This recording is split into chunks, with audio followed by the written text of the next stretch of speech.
भारत लवकरच पाकिस्तानवर लष्करी कारवाई करण्याच्या तयारीत। फायटर जेट आणि ब्रह्मोस क्षेपणास्त्रासह INS विक्रांत अरबी समुद्रात तैनात। देशभरातील आयुध निर्माण कारखान्यामधील अधिकारी आणि कर्मचाऱ्यांची सुट्टी रद्द। भारत पाकिस्तान तणावाच्या पार्श्वभूमीवर निर्णय। राष्ट्रवादीच्या माजी मुख्यमंत्री सन्मान सोहळ्याला एकनाथ शिंदेंची दांडी।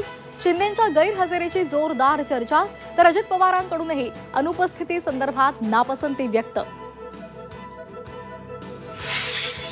नागपूर जिल्ह्यामध्ये सर्व पेट्रोल पंपावर डिजिटल पेमेंटला बंदी। 10 मे पासून कोणत्याही प्रकारचे डिजिटल पेमेंट स्वीकारले जाणार नाहीत। वाढत्या सायबर फ्रॉडमुळे विदर्भ पेट्रोलियम डीलर्स असोसिएशनचा निर्णय।